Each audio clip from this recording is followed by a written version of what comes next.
the one of the robberies that was closed, actually, I think we'll kind of, I want to draw your attention to that because we're seeing enforcement that's happening like in circulation in that same kind of way. The robbery that was snatched that was closed, it happened at the Safeway.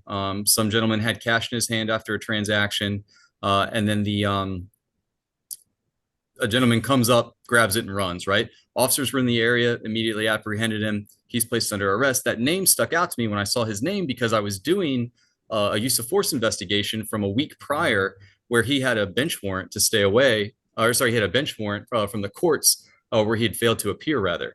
And so it was another example of we know a lot of the people that are repeat offenders, if you will, or up there that are up to no good, for lack of a better expression. And we're seeing them time and time again show up in those negative spaces. And so while we did lock him up on the warrant, he was released and was able to get back out and do that robbery. I think that that's showing us that getting these stayaways and enforcing these contempt of court violations is productive because we need to maintain pressure on people that don't need to be out there, that have ill intent. And so so I think we are seeing the impacts of that. It all started with that plan, that 3-day plan, and then we got some tools out of that we could work. We could make some productive efforts and decisions, and I think that is leading to this. It's like it's becoming more and more uncomfortable to do crime in Chinatown. I guess is the thesis of that argument. Got it. Commissioners, do you have any questions for Lieutenant Nicely? We have two community members. I have. So, Michael, I have a quick question. Sorry about that. Go ahead. When is the next community sweep, or when's the next operation? And also, this gentleman that you caught, is he now behind bars, or has he been released again? And lastly, what can we do to support your efforts? There is not another operation planned exactly like the one before, but there is a rolling plan where essentially 2 times a month I've secured the narcotics unit to come in and do some enforcement to kind of give us some of those same types of tools on a smaller scale. They're going to be coming. They're going to arrange times with me 2 times a month to kind of keep that ball rolling. But the exact same plan with the community walk, the outreach walk, and some of those other initiatives, I don't have a second one of those set up in this moment. This same blueprint actually has been taken by Chief Bryant and is being deployed to all other police districts. Every other police district is taking a round of the same blueprint that I did. And so we're going to see, I guess I'm going to get some feedback from those people, see where their successes and failures were, and then we can kind of readdress how that would look if we do a second round of it. And then about the gentleman who was arrested, he was just arrested on the 10th. He is held pending a preliminary hearing, I believe, and we have not gotten a disposition. We have not gotten it has not been decided what the long-term status of his hold is. I'm going to have to do a little more research in the coming days and figure that out and get back to you guys about that. And then as far as what you guys can do to help, I mean, it really comes down to, when people calling 911 when they observe behavior that's criminal and giving us as much to work with as possible so that the officers aren't just trying to happen upon the crime themselves, right? There's a difficult standard for them. They can't just take the anonymous tip of guys selling drugs on the corner and do a lot with that. So if you have a complaint, being willing to give us as much detail as possible when you make the 911 calls or the text tips, or if you reach out to us with stuff, as much detail and specifics as you can use, is going to be the difference between the officer being able to take enforcement and just sort of being present in the area and driving through and kind of just being a guy out in the block deterring things with visibility. Perfect. Thank you so much.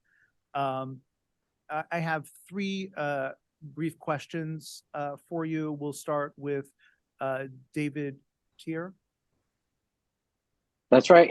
Thank you. And yeah, I wanted to thank you and the team because I do appreciably notice an increase in safety on the streets in Chinatown this past month.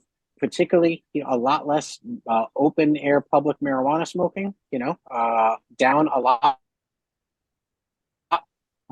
and I kind of attribute the progress in the neighborhood due to some of the lower end, but just publicly committed and brazen acts being reduced. And for instance, southeast corner of the Capital One Arena, at that betting place, there's always people there smoking marijuana. But I've noticed that's been down this month, and appreciate the efforts that you and the team have done, and kudos to you for the successes this month. My question is, there's still a couple areas still needed to be improved. One is the shockingly brazen jumping of turnstiles in the Chinatown Gallery Place Metro Center, where just nobody enforces this at all. And the second is noted on your comment about being kind of good witnesses and observers and tip givers to the police. And I've been happy to contribute this a few times, and we'll continue to do so with the maximum detail I can. But to sum that up, thank you, for the effort. It's noticed. But what do you think we can do about the brazen jumping of turnstiles? That's kind of serving as encouragement to further crime. Thank you. Thanks for that question. I just want to point out that MPD is not the agency that oversees the policing of the turnstiles with Metro. Yeah, Metro I know Police. Metro Police, will, but it's the stuff bubbles over right up to the street up there, so from the law enforcement community, appreciate comment on that. Yeah, I'll just say briefly, directly, there's not a lot that I can do or the officers can do. It's outside of the scope of what I can really control. I know that Captain McKinney, he's been a super valuable partner with Gallery Place stuff specifically to me, and a lot of the other things, and trying to get control of that particular Metro entrance. I think, if that's something that community wants there to be enforced more firmly, I suspect that there might need to be legislative changes that would alter what their enforcement capabilities are. Like I said, I don't know exactly all the rules and regulations about what level of enforcement they can specifically take as it stands now. I know that things have changed a little bit, but I would say that that's something that legislatively there have been some changes, and maybe we need to look at what could be done alternatively, or if there's physical barriers that could be, instituted, by Metro Transit, by WMATA rather. One of those two things I think would have to kind of go towards that. But I can't speak from any position of control or power on that one. Great. Next up is Howard Marks. Yes, thank you, Chairman Schenkel, and thank you, Officer, for your service. I live above the Metro station at the Residence of Gallery Place. I'm the vice president of the condo board. We have 192 units in our building. We have about 300 people, both owners and renters, that live in the building that was delivered in 2004. So the real issue is, why can't we get a handle on what's going on at that Metro station? We had the Councilmember Pinto, Chairman Pinto, had that great hearing, I think in this very room where you're probably having this session about 2 months ago. And there was a lot of, nice discussion about what could be done and should be done. But in reality, nothing has been done. I was there last night, and there was about 14 of these drug users and dealers, and they were blocking the sidewalk, making it very difficult in front of the south anchor of the Chinatown Friendship Arch, the south anchor on 8th Street. Maybe we need to have some sort of like a summit conference with the Metro Police, with the DC Police, Metropolitan Police, and with the owners of the building, the Gallery Place building, because there seems to be like a no man's land there where no one takes responsibility. People can't get through. We had a huge convention this week at the convention center. Neurosurgeons, probably some of the best paid physicians in the United States. Very few of them came down to Chinatown, I observed. In fact, I saw on their schedule they were busing people to restaurants like towards the West End. Years ago, they would come down to Chinatown to eat. So my question to you is, there is a law, isn't there, on called incommoding or something like that, whereby these people block the sidewalk. It makes it extremely difficult for people to move east-west from the east side of 7th Street on the south side of H, going eastbound towards 6th. What can be done? I mean, there is a law on the books, isn't there? Yes. So yeah, there is an incommoding statute,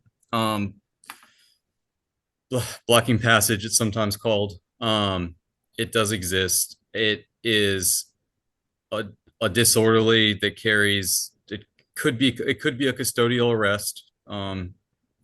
It carries I think 90-day, potentially up to 90-day sort of sentence. It would be prosecuted by the Office of the Attorney General. And it's this is the just because someone is making it inconvenient, right? Like sometimes they're blocking it. I get you. That law is definitely violated there at some point. I'm not saying it's not, but there's also a difference between people congregating, aggregating, loitering, and making it tough and actually making it impossible. And we get to a point of like a gray area. And it's, even if we make enforcement of it, I've then sacrificed the 2 officers I have in that PSA to go, process those arrests, right? So it's kind of like it's an issue of staffing and asset management. And it's similar to, like I said in the past, like the enforcement of the public consumption and the open containers of alcohol. It's like we could do it potentially in certain situations. I just have to pick and choose my opportunities and weigh that against my interest in trying to be present to close some of these when these violent crimes do occur, the robberies do occur. So it is tough. I'm not aware of an arrest being made for that, though it potentially could be made. But again, the standard of proof is they would have to literally completely obstruct and refuse to stop obstructing the passageway. And very often, when I walk through there, the people say, okay, and then they make some negative comments at me and call me out of name, and then they walk away for a few minutes, and then they're back 5 minutes after I, have done that. So it's kind of like, it's a tough thing to productively enforce as it's written, in my opinion. But that is something that I can look into, but I guess I've just weighed my interest in kind of focusing on some other things up to this point. Got it. One thing that would be helpful, and I don't want to go any further, just one point, Yes. and that is that there's a fence around the tree boxes there, in which the drug dealers use to perch and hang out. If the MPD, Lieutenant Captain, I'm sorry, I don't know what your rank, Lieutenant Captain, if you could go to the downtown bid and ask them to remove those fences, those railings around those tree boxes by the foot of the Chinatown Arch, it would be very helpful. Thank you.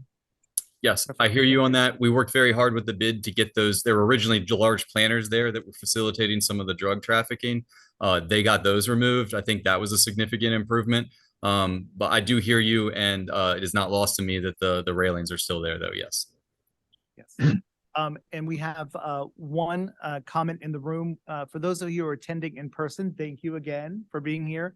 We're going to ask you to step up to the mic if you could, so that they can hear you online as well. And there's a little switch on it. You can just turn it on right on top there. You got it? Yep. I just had a question. Thank you for moving those big, huge lanterns. It looks much better, and people aren't like hiding between them. But the main question I had is, I was just walking over from the residences at Gallery Place, and J Money was out there in the alley, and there were a lot of people around because of the concert, and there was a guy that was in the alley, and he had a pretty large knife like this, I would say. I don't know, 10, 11 inches. And he had a piece of wood and he was like carving the wood. I don't know if he was making it into a spike or something, but would that be something that should be reported? Or because he's got this big knife and like right in the public area. So none of those things are inherently criminal. Okay. However, if just because you can identify something as a crime or not, if you find it suspicious, it's not unreasonable for you to report that, for you to, call the police and ask them to come out and take a look at it if it makes you uncomfortable. I wouldn't be mad about officers going out there and Mm-hmm. interacting with that person. I would, potentially with some other factors and observations, I mean, I might expect them to make contact with that person on their own if they observed it. So that's not inappropriate for you to call the police about. But in and of itself, it does not necessarily constitute a crime given only that set of facts. Right. Thanks. Thanks so much, Lieutenant Nicely. We appreciate you being here. And thank you for your continued efforts to clean up our neighborhood and address some of those challenges that we've been experiencing. So we appreciate that in your officers. Yes, sir. I'll just tell you real quick, since Lieutenant Garvin, I think, didn't make it. On the 2D side of the ANC, they had a 73% reduction in robberies last month. So I thought that was important enough to get out there for him. There were 10 robberies during the prior month. This past month, they only had 3. Overall, he has a 4% crime reduction in that PSA 209. So across the board, I think numbers are looking pretty good over the past month. I don't think we can have any complaints from a police end of this. Great. Thank you so much. We really appreciate it. We really have to move on. I'm sorry. Thank you. We'd like to move to the office of the mayor's, the office of Ward 2 Mayor's Liaisons, our MOKers, and I believe we have Grace Reeder with us this evening in place of Christopher. Yeah, hi there, everyone. I'm filling in for Chris this evening. I know I don't get to see you guys as often as he does, but Chris is on vacation this week, so I'm going to be filling in for him. So feel free to email me if you guys have any immediate concerns that you need addressed right away. Other than that, he'll be back on the 18th, and we'll get to all of your emails upon his return. But if it's urgent, feel free to send me a message, and I'll drop my contact information in the chat. So just a few updates for you guys. I know you're being downtown, you're probably well aware of the downtown DC bids, Lotus Festival of Food and Culture. So for the next 5 days, Chinatown Park and the adjacent street is going to be transformed into an enchanting cultural space, including or featuring a brilliant light display, cultural performances from local talents, wellness activities, a community movie night, and so much more. And then they're closing out the week with an Asian street food festival in the newly constructed I Street Plaza. This is a free event taking place from today, September 12th, until Sunday, September 17th, at 9 p.m. So there's a bunch of events. I'm going to send a link in the chat for you all so you have the information and the schedule of events. And this free event was made possible by the DC Office of Planning Streets for People grant program, and has been planned in partnership with the Mayor's Office of Asian and Pacific Islander Affairs, MOAPIA. So I'll be sending that information to you guys as well in the chat. As well as we also, September is 202 Creates Month, which is a celebration of DC's creative community. Mayor Bowser launched 202 Creates in September 2016, which is a citywide effort that amplifies, celebrates, and highlights the district's dynamic creative community. So this month-long campaign, which is spearheaded by the Office of Cable Television, Film, Music, and Entertainment, OCT-FME, the Creative Affairs Office, CAO, and the Office of the Deputy Mayor for Planning and Economic Development, showcases and engages the district's entrepreneurial and creative community through an array of events taking place in all 8 wards.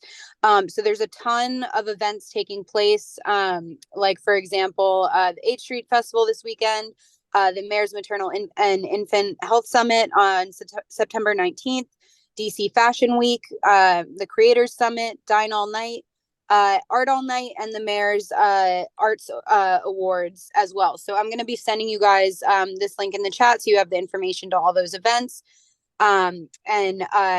So that you have you're aware of what's going on this month, since there's a lot of great events taking place. Also, just wanted to let you guys know that the juvenile curfew enforcement pilot program began on September 1st, which basically allows MPD to bring youth in 7 focus areas to the Department of Youth and Rehabilitative Services, which will monitor them and then until they can be reconnected in the morning with a parent or guardian. This helps free MPD officers of the responsibility, allowing them to return to patrol during critical hours. So currently, when MPD, before this program started, encounters a youth in violation of curfew, an officer brought the youth to an MPD district station where the officer had to remain with the youth until they're able to locate the parent or guardian. So this allows MPD officers to bring the youth to a safe place and return to the community to resume patrol. So the curfew hours for those under 17 in the District of Columbia are Sunday through Thursday, 11 p.m. to 6 a.m. and Saturday and Sunday from 12:01 a.m. to 6 a.m. For 1D, one of the 7 areas located in this pilot program is Chinatown and Navy Yard. So that's important for you guys, since I know we've been talking a lot about that area. And it's what your ANC covers. So these focus areas were selected by MPD and cover neighborhoods that have experienced a substantial increase in the number of young people involved in criminal conduct over the summer. So I'm going to be sending a link with more information in the chat for you all. And then finally, I want to invite you all tomorrow at 11 a.m. Mayor Bowser will be cutting the ribbon on a new headquarters for Virtru, an innovative cybersecurity company and the district's first Vitality Fund awardee. The Vitality Fund was created with a $10 million investment by Mayor Bowser. It's a multi-year performance-based incentive program designed to support companies in target industries that are actively planning to relocate, expand, or retain their physical location in DC. Virtru has signed a 13-year lease on a office complex in the heart of downtown and expects to grow its local workforce to more than 190 employees over the next 5 years. So this ribbon cutting is taking place tomorrow at 11 a.m. at 1801 Pennsylvania Avenue on the 5th floor. The Hub is what it's called. So the closest metro station is Farragut West. And I hope to see you all there. I'm also going to be putting this information in the chat for you all, as well as my contact information. Chris and I send out a Ward 2 newsletter. We try to do it on a monthly basis. So it has a lot of important information there. And you can also follow us on Twitter or Instagram, where we post important updates. If you have any questions for me, feel free to put it in the chat or I can answer them now. Thanks so much, Grace. It's good seeing you. It's been a while for sure. Yeah, likewise. I know I was so sad I couldn't come in person. I was staffing the mayor at an event that ended at 6 o'clock. And so by the time I got in my car, I was like, well, I'm just going to have to join virtually, but I wish I could be in person with you all. We appreciate you joining us virtually for sure. Thank you for all the great updates that you provided. I did want to ask, I know there has been a significant number of community concerns expressed related to the proposed cell block going in at New York Avenue. I'm wondering if the mayor has has weighed in on that or has discussed those concerns, or is she aware of them? Yes, definitely. We've been in close communication with the Department of Corrections, the Department of General Services, and the Deputy Mayor for Public Safety and Justice on this. So if you have specific questions, feel free to send me an email and I can get you the answer to that. If you're just looking for kind of like an overview of what's to take place, I can send you the letter that's being circulated from the respective departments about the operation and the temporary swing space there. That's great. We would appreciate a copy of the letter so that we can share that. My major concern with this is a similar concern that we had with the Pat Handy shelter when they were going into a construction phase.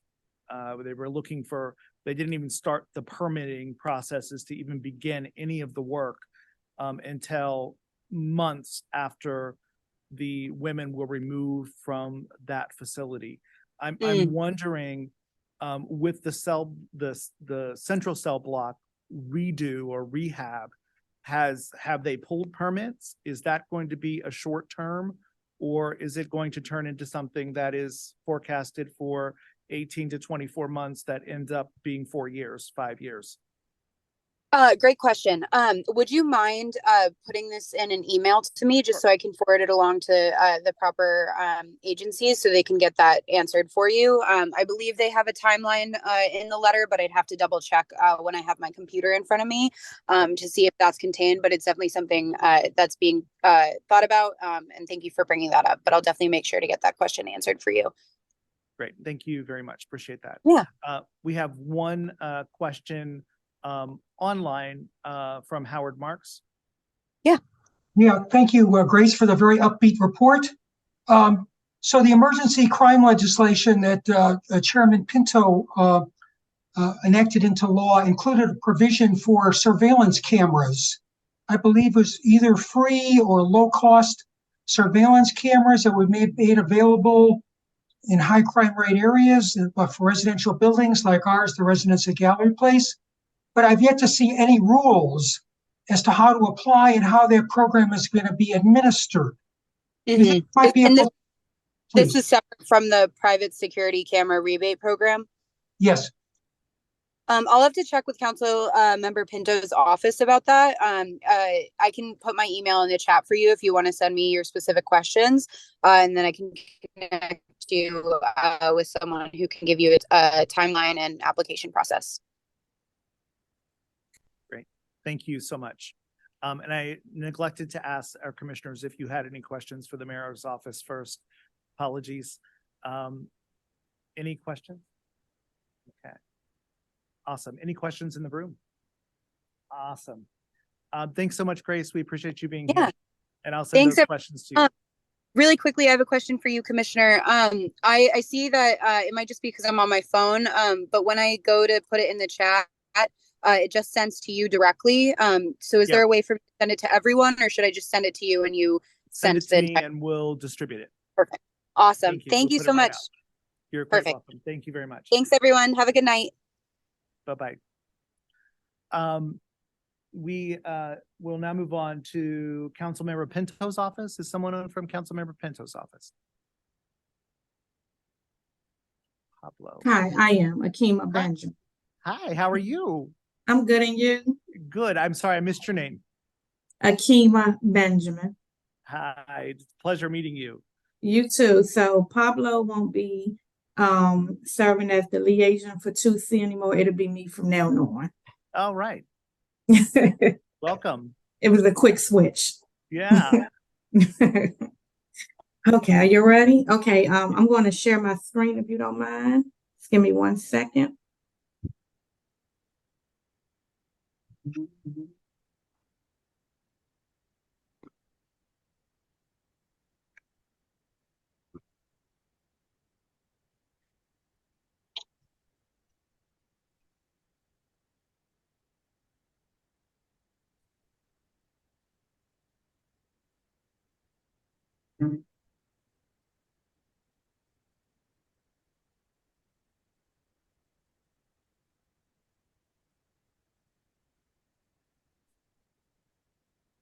Okay.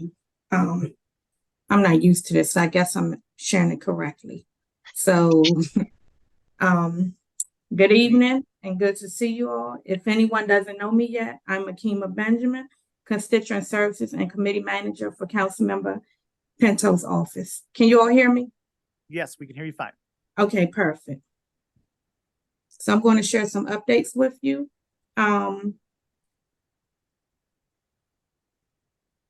We took advantage of our legislation recess to and spent a lot of time out meeting with residents, small business owners, and most recently touring schools and meeting with principals just before the new school year began to make sure they have what they need for a successful school year for their students and staff. Fall legislation preview. The council's legislative recess ends this week, and they have a busy fall ahead with their next legislative meeting on September 19th. The day before that, on September 18th, Councilmember Pinto continues her focus on improving public safety with a hearing on a package of bills seeking to address carjackings, improve security for local businesses, increase protections for seniors and children when they are victims of crime, increase protections for victims of sexual and domestic violence, and ensure safer handling of evidence in sexual assault cases. I'll post a link in the chat in case you want to read about each bill. We will also be working on permanent versions of the emergency public safety measures that the council passed in July and on other new public safety legislation as we monitor metrics for what is working and what can be improved. On September 27th, the council will hold the confirmation hearing for MPD Chief Nominee Pamela Smith. If you'd like to give testimony, I'll add a link in the chat for that information as well. On October 5th, the council member is holding a public hearing on the Office of Unified Communications, which runs our 911 dispatch center. The council member's bill on OUC transparency passed as part of the emergency package in July, and she will be working on passing a permanent version of this bill this fall. The new fiscal year starts on October 1st, so we will be closely tracking our key budget investments to make sure they are implemented as quickly as possible. My final updates. Finally, I want to give early notice that leaf collection will begin on November 13th. DPW announced they will be giving residents notice 1 week before the leaves will be collected via social media, their website, and weekly messages to ANCs. I hope this will make a better collection season than last year. As a reminder, DPW has switched yard waste collection to the rest of the year to by request only. Residents must submit a 311 request for DPW to pick up any paper bags you leave at the curb or in your alley. I'll post links in the chat and happy to take any questions. Perfect. Thank you so much. We appreciate you being here. Are there any questions for Councilmember Pinto's office? Okay, I don't see any. So thank you so much for being here tonight and providing an update. You're welcome. And I'll post my information in the chat. Awesome. Terrific. Thank you. We will now move forward with the local events that impact the community. First up, we have the World Culture Festival from September 18th to October 6th, which requires the closure of 4th Street between Mason and Jefferson Drives. And we have Julie Hansen, I believe, is on to present this. Yes, good evening, everyone. Hi, Jolie. Hi. So yes, we do have an event taking place on those dates. Starting on September 18th, we are going to be setting up for the World Culture Festival. This is an event that will showcase world cultures, and it will have hundreds and thousands of performers showcasing cultures from around the world. We have garba dancers and bands and a lot of cultural activity with dancing and such. And then we have food trucks that will be participating with a cultural flair from around the world to showcase those foods.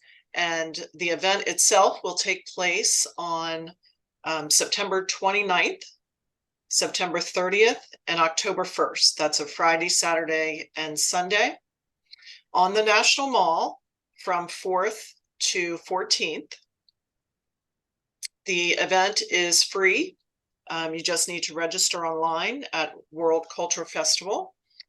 And for our setup, we are requesting to close 4th Street between Jefferson and Madison for our load in of the staging.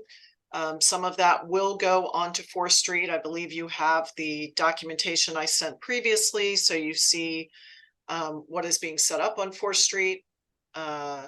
And then on the 3 days that the event is actually taking place, we'll extend that closure to Independence and Pennsylvania Avenue for safety purposes. And 7th Street will probably close as well if we get the numbers that we anticipate, which is probably close to 100,000. And then each evening, the event will conclude around 9:30 p.m. on Friday and Saturday. And then on Sunday, the event concludes between 12 and 1 p.m. The loadout starts on Sunday afternoon after the event concludes and should be finished by Thursday. So the street will open completely by Friday, October 6th. Great. Julie, can you tell me what happens between September 18th and the 29th? Is the 29th just on the mall? Yes, so the performances and food trucks and activations are all on the mall, but 4th Street is our staging area. And so that is where the stage is being built. So it's actually part of it is on 4th Street and some of the tents are on 4th Street. Yes. Got it. So that's going to be starting on the 18th. On the 18th, yes. Got it. Okay, terrific. Commissioners, do you have any questions regarding the World Cultural Festival? Yes. Yeah. Go ahead, Thomas. Yes. So is there going to be a if a gate? And I know you're asking everyone to register. Will the area be fenced off, and will there be an entry gate at some location? Yes. So the front area in front of the stage will have specific entrances for the ticketed guests, which are there are seats there that are free as well. It's all online that you can sign up for. And there are gates located around 6th, if there were a 6th on the National Mall, you know, between 4th and 7th, at 7th and then down at 12th. And the gates are security based. So it's just a walkthrough security. It's not like a wand or a formal magnetometer. But yes, there are gates on both sides of the mall in the various corners. And will you be covering the grass on the National Mall as well, or will you just leave it? No, we will cover the grass where we are putting equipment. So in the first panel from 4th to 7th, that will have flooring.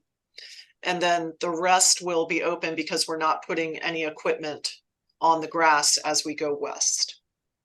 Thank you. I just had a quick question. Are you going to be keeping 4th Street closed for the duration starting the 18th and not reopening? Have you talked to MPD or DDOT about like a traffic redirecting plan? It's not a big street, but it does lead towards a courthouse. So yes, so many conversations with MPD, DDOT, and Park Police. Jefferson and Madison will remain open, except for the event days and possibly the one rehearsal day. So you can still go east-west. And then 3rd will remain open. 7th remains open all through the load in and load out days. The only time those streets are affected are the actual event days and possibly the one rehearsal day. And we will have detour signs and such per our traffic control plan. Great. Thank you. Any other questions? Then I would like to move that we send a letter of support for the World Culture Festival. Is there a second? Second. Seconded by Commissioner Strauss. All those in favor, if you could just raise your hand. So 4 commissioners voting in favor of that. Great. So we'll get that letter off to you. And that's right around the corner. Yes. Yes. Sneaks up. Julie, I can't remember. You were on here again. Do you want to just take the the 22nd annual Thanksgiving turkey trot Sure can. while you're here? Yes, yes. So I'm sure you all come out for the annual turkey trot on Thanksgiving morning. We start out at Freedom Plaza, and this year will be as great as ever. It is the same route. It's your typical 5K route where it starts around 12th Street. The runners go east towards 3rd, right on 3rd, right on Independence, and then they do a U-turn just before 7th, come back, turn right on 4th, left on D, and then left on 3rd, and come back to Pennsylvania to the finish. We have a 9 o'clock race announcements. We've got 9:15 for our kids run and such, and then the 5K. So everything wraps up around, I would say, 11. So the streets typically open between 10:30 and 11, and everybody can get home to their delicious dinners. But we get a good turnout. I know in years past, they've had as many as 12,000 runners. I think it went down, of course, with COVID. So we're trying to build that back up. But as you mentioned, it's the 22nd annual. So we're hoping you all will come out and support. And this event is in support of So Others May Eat. Awesome. Another great event, great fundraiser and activity. Yes. Any questions, commissioners? Community questions? Is there, could you go on, Mike? I forgot. Sorry, I will move to send a letter of support for the 22nd annual turkey trot. Great. Thank you. Second. And second by Commissioner Strauss. All those in favor? So 4 of 4 commissioners voting in favor of that. So we will get that off for you as well. Perfect. Thank you all very much. Looking forward to seeing you there. Thank you, Jolie. Appreciate you. Thank you. Next up is the Downtown DC Holiday Market 2023, November 17th through the 23rd. This involves the closure of 7th Street between 7th and 9th Streets Northwest. And we have Mike Berman, who's on with us this evening. Hello. Hey, Mike, how you doing? I'm good, thank you. Thanks for having me tonight. And thank you for allowing me to present the Downtown Holiday Market to you all for your support. My name is Mike Berman. I'm with Diverse Markets Management, and we co-produce the event with the Downtown Bid. And this will be our 19th annual holiday market. And like we did the past few years, we're requesting a closed F Street between 7th and 9th. And the proposed dates would be November 17th through December 23rd. That's 35 consecutive days. We would be closed Thanksgiving Day and Monday, December 4th, and free and open to the public every day from noon to 8 otherwise. We would be requesting to close the street 1 week in advance of that to build out the infrastructure. So that would be November 10th. And during that week of build out, we'll overlap the very last day of the Penn Quarter Farmers Market on Thursday, the 16th. As always, we will work side by side with them to accommodate the market. And also working with MPD as well for street closures and traffic control. Awesome. We will. Go ahead. I'm sorry. A couple more details. Like last year, we'll have 60 plus tents back to back down the middle of the street. We will have a tented stage on the sidewalk in front of the portrait gallery with entertainment and performers. We shall have more than 75 different small businesses participating with their crafts, their gifts, their unique products, and some food items. really look forward to having the community come out once again to support these small businesses and bring downtown alive for the holidays. Great. Always an awesome event and awesome activity downtown.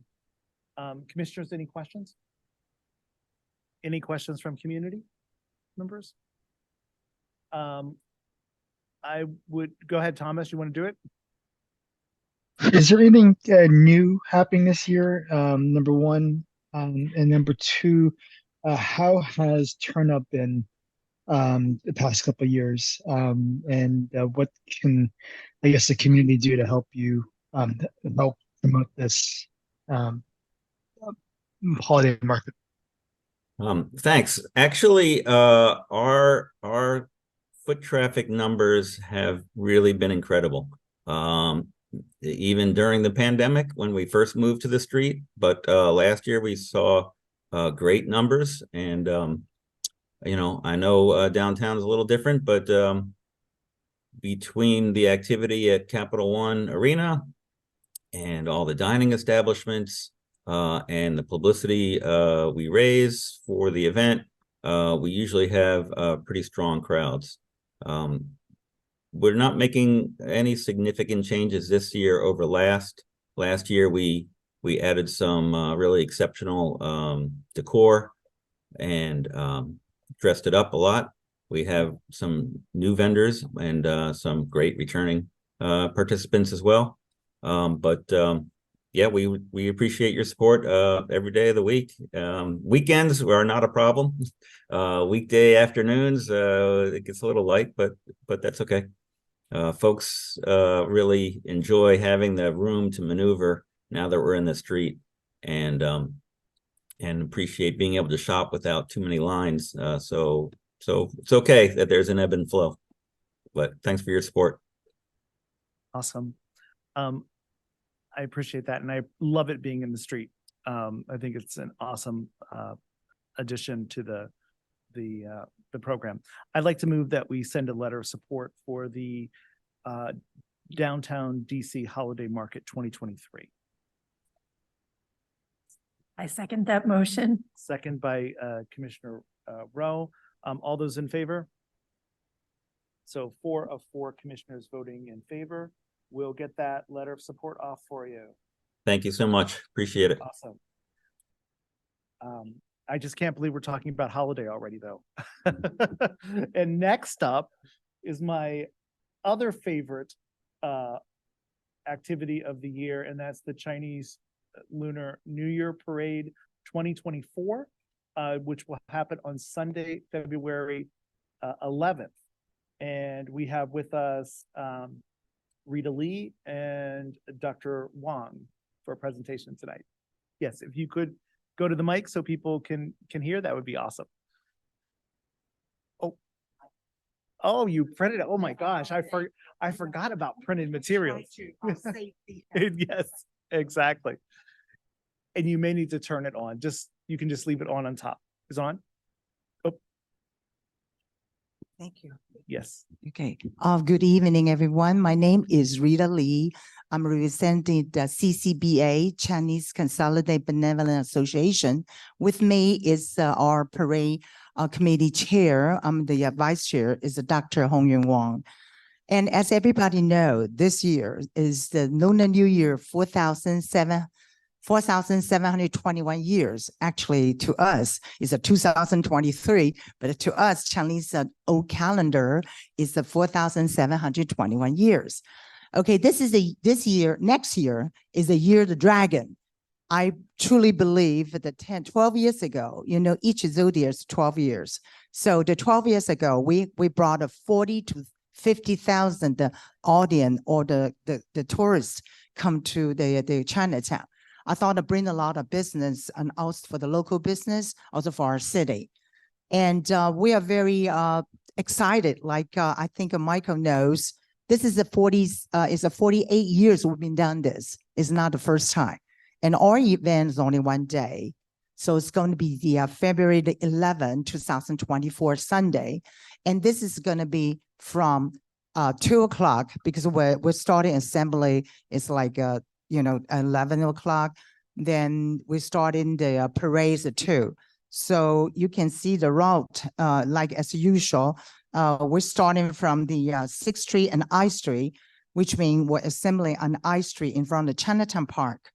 And normally we have like a 48, maybe 68, depends, you know, the weather. I think during the 2 years, we don't have the pandemic. We don't have, but last year, the year's the rabbit. So we bring about 20,000 people. Michael's there. Okay. So it's going to be beginning from the 6th and I, left on 8th Street and G Street, and turn left on 7th and G Street, right on the 7H, you know, to go through the arch. And it was at 6th Street and the H Street, which is in front of the arch. So the showmobile, the stage, going to be on the 6th Street, H Street, I'm sorry. So that's going to be have the performance, the dance, the folks, you know, the lion dance, the dragon dance, and also the local folk dance, and also the high school band. You know, it is a very excited things for the cultural for the Asian, but I do believe it. We are the one city as one. It's not just for the Asian, it's for our culture. So I hope everybody can join us, and also hope the committee can be approved for this event, like past 48 years. 48 years, that's a long Yeah, I time. know. We've been doing this for 48 years. I'm not even 48. I know. No, I'm not 71. at all. So. A really great event, as I had indicated. Is there any questions from the commission or from community members? Well, Thank you. I will move that I learn how to use the mic, and then that we send a letter of support for the Lunar New Year event. Thank you. awesome, and I will second that. So all those in favor, if you could raise your hand. So I have four of four commissioners voting in favor of that. Yeah, there's Thomas. Okay, got it. Awesome. So we'll get a letter of support off for you. Thank you so much. Thank for being you. Hope here. you're all going to be there. Join us. Absolutely. We will be there. Thank you. It's a great Good night. event. Next up, we are moving on to cherry blossoms, which is great. And this is the Credit Union Cherry Blossom 10-mile kids run, in which will happen on Saturday, April 6th, 2024. And I believe we have George on with us this evening. Yes, can you hear me? Yes, we can hear you just fine. Well, I want to thank you, commissioners, for allowing me the time.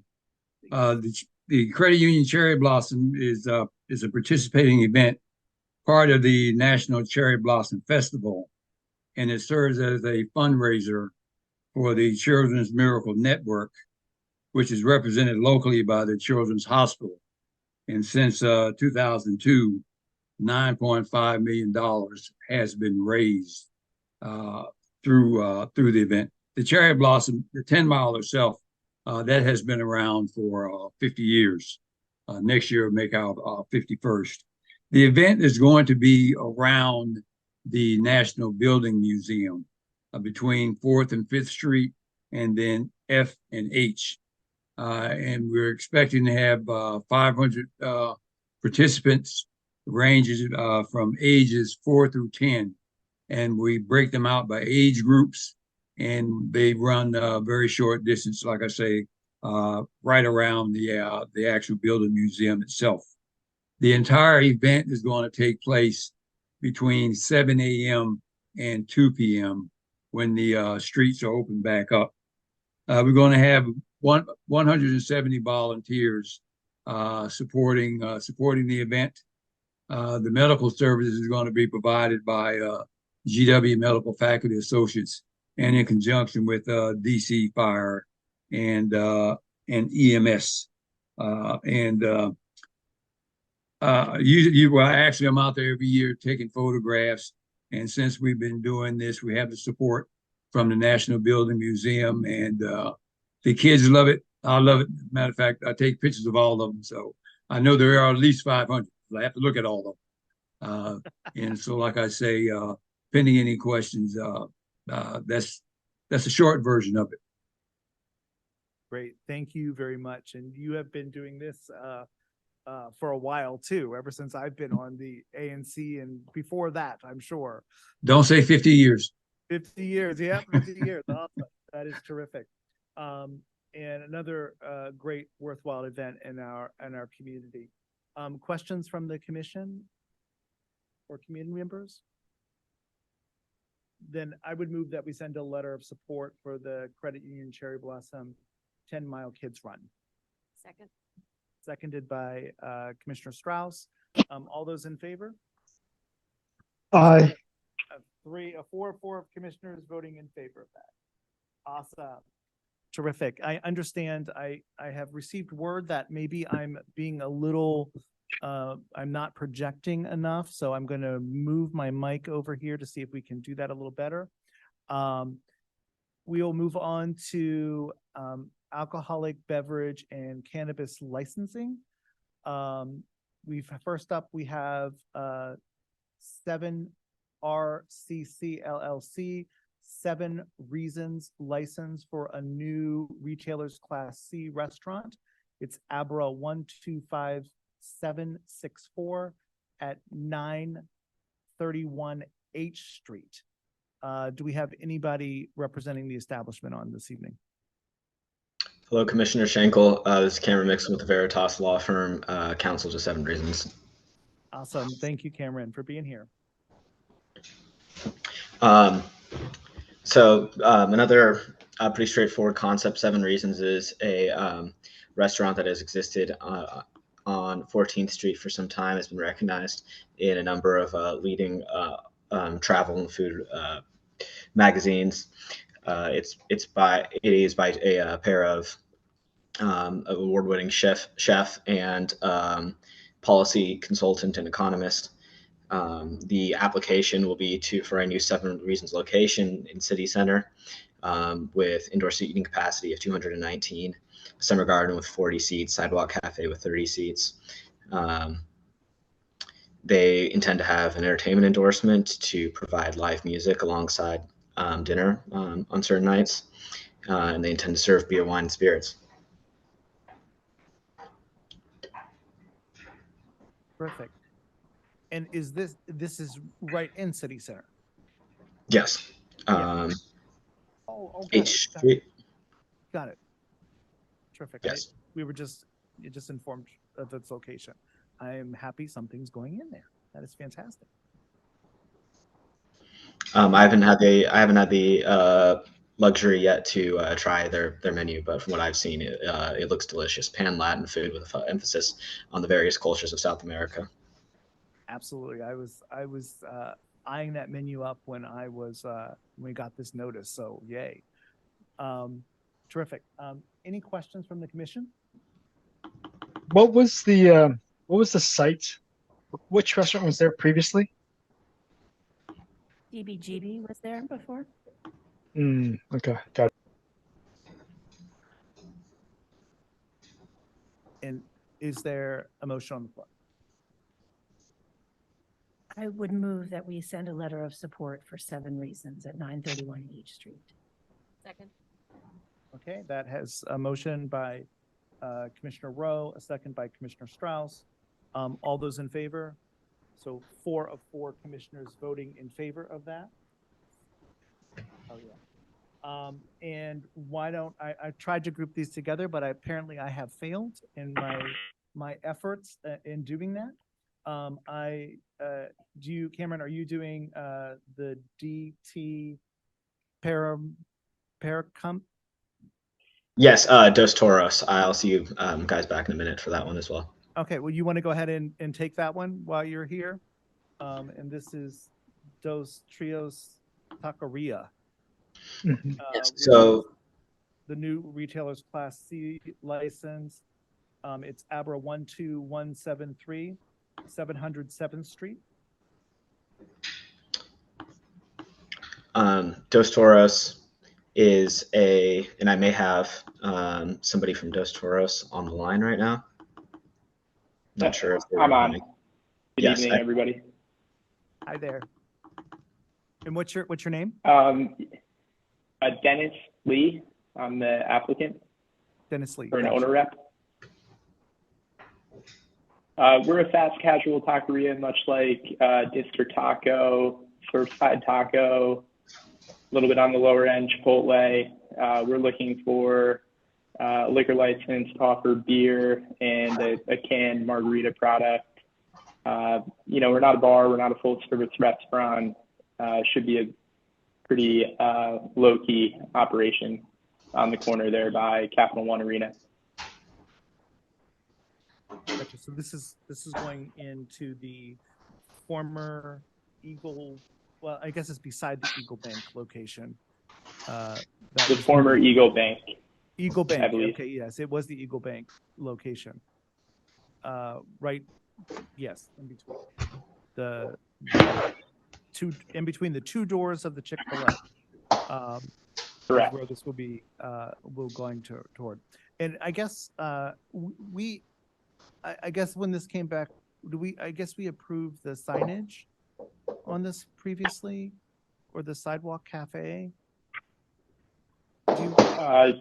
Sure. I believe we're approved on everything. I haven't met with you before personally, but I know other people on our team helped push that application through. Got it. Because I recognize the name, I didn't know if I just couldn't remember if we did the liquor license. What are your normal operations going to be? I see you've placed here the full amount of time. Like, what do you think your normal hours will be? Well, we're a multi-unit operation. We don't have a location in the district yet. Chinatown will be our initial entry into the market. Therefore, I don't know how late we will end up being open. That'll be, largely dictated by how we perform and what kind of demand we have. We are not going to be open till 2 a.m. I doubt we'll be open till 12 a.m. But we were, looking to achieve that approval from you, given, the event programming in the neighborhood and at the arena, and given the fact that we're a little TBD right now. Got it. That's terrific. And any questions from the commission or community members? Thomas here. Oh, Thomas, gotcha. Quick, Dennis, two questions. How will your restaurant differ from, say, like Chipotle or District Taco, which is also nearby? Number one. Number two, I know that you have a unique site in that Chick-fil-A wraps around you. So, and I guess, do you have like a back area where you store your trash, or will you just be storing it, I guess, in a storeroom and then just removing the refuse at the end of each night for pickup in the morning? Like, how does that work?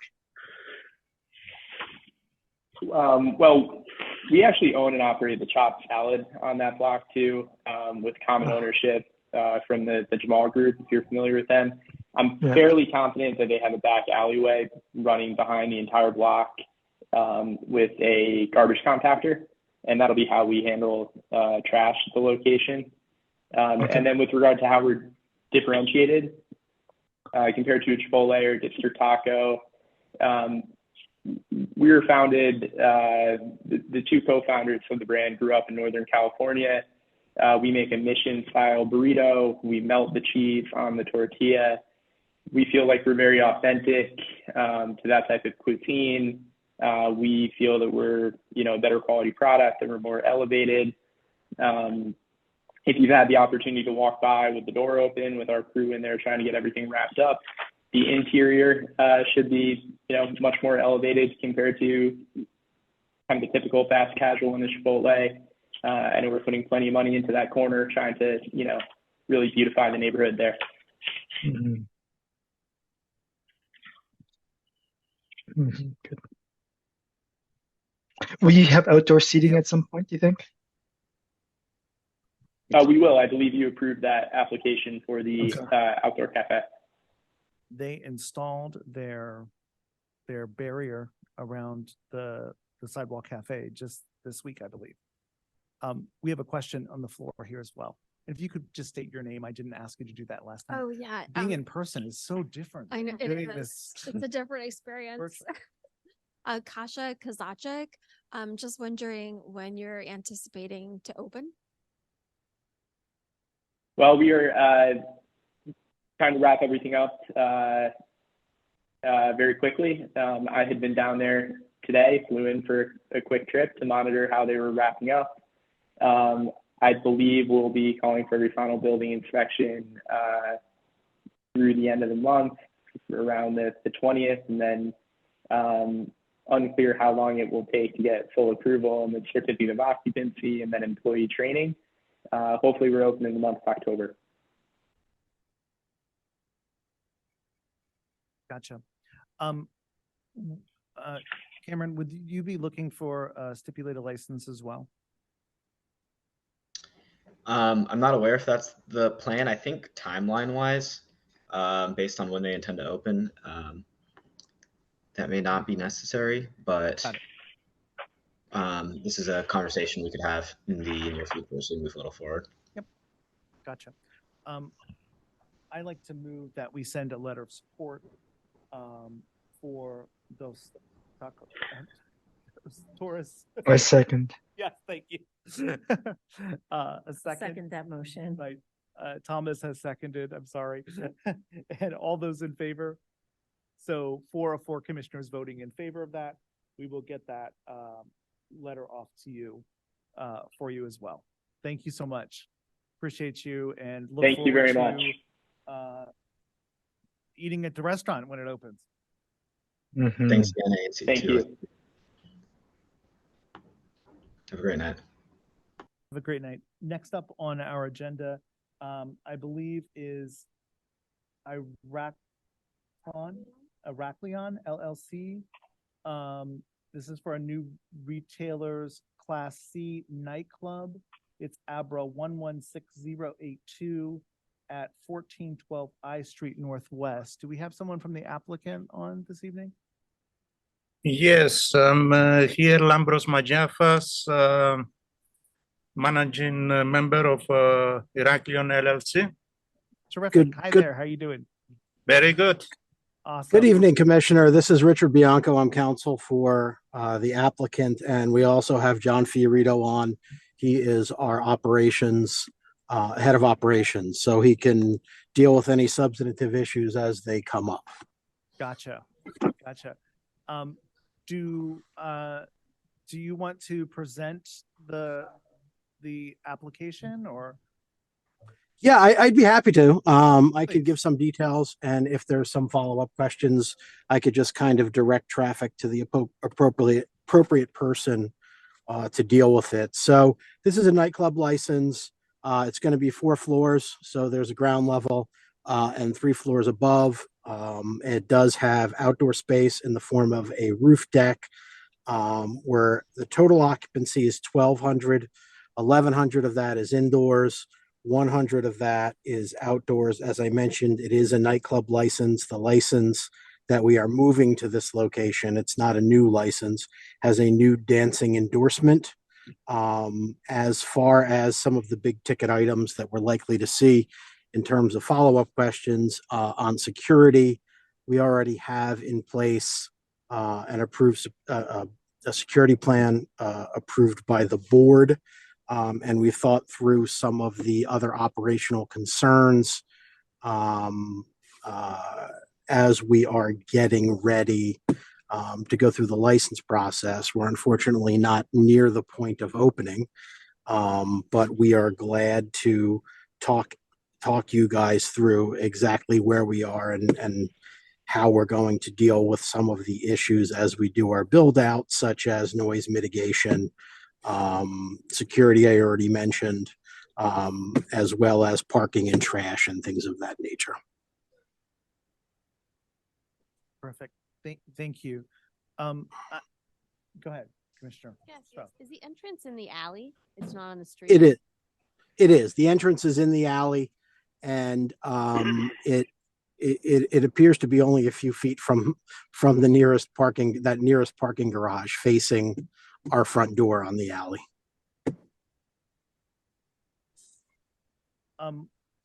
So the license was in safekeeping, and is being moved here. Is the intention to do the new dancing endorsement? Is that the intention? Yes, it's attached to the license, and that is one of the services that this particular establishment is going to offer. Got it. And you had mentioned that the security plan has been approved by the board, that's the APCA board? Correct. So all nightclubs are required to have a security plan. Yes. There are certain statutory elements that have to be in all security plans, and all security plans have to be reviewed and approved. It's a bit unconventional, but we wanted to get the jump on it. So we actually submitted our security plan in conjunction with our application. So that's already been reviewed. Of course, the nature of security plans is they can be modified or changed pretty much at any time if there are operational changes or other outside factors that require us to rethink things. But we wanted to start talking about security right at the outset of the process and get at least a framework in place that we can work with it. Got it.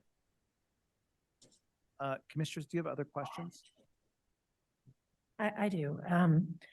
So you're asking for hours from 8 a.m. to 2 a.m. Sunday to Thursday and 8 a.m. to 3 a.m. Friday and Saturday. This is largely a sort of downtown business area with banking and hotels and stuff. Are you expecting actually to be operating during regular business hours when you're going to be dealing with all the traffic from that?